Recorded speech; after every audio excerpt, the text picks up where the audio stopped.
মতো ঘুম দিতে হবে। সকালের ঘুম এটা প্রশংসনীয় ঘুম না।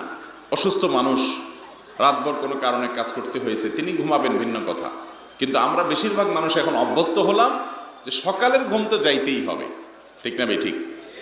কাইলুলা হলো সুন্নত, দুপুরের ঘুম সেটা নাই। খেয়াল করেন সুন্নতগুলো কিভাবে একটা একটা করে সমাজ থেকে দূরে সরে। রাতে তাড়াতাড়ি শোয়া সুন্নত, সেটা নাই। সকালে জেগে থাকা সুন্নত, সেটাও নাই। আবার দুপুরে ঘুম, সেটাও নাই। মানে সব উলট পালট। দুপুরে ঘুমানো সুন্নত, তখন আমরা ধুমসে কাজ করি। আর সকালে জেগে থাকা সুন্নত, তখন আমরা ধুমসে ঘুমাই। সন্ধ্যায় তাড়াতাড়ি ঘুমাইতে হবে, তখন আমরা জেগে থাকি। ভোরে তাড়াতাড়ি উঠতে হবে, তখন আমরা ঘুমায় থাকি। পুরো লাইফস্টাইলটাকে শয়তান এমন ভাবে করেছে যে কোনোভাবে যেন জান্নাতে আমরা যেতে না পারি। এটা যদি আমরা বুঝতে পারি এবং সেটাকে আমলে আনতে পারি, তাহলে কাজ হবে। আমার কথা ঠিক বলে লাভ নাই।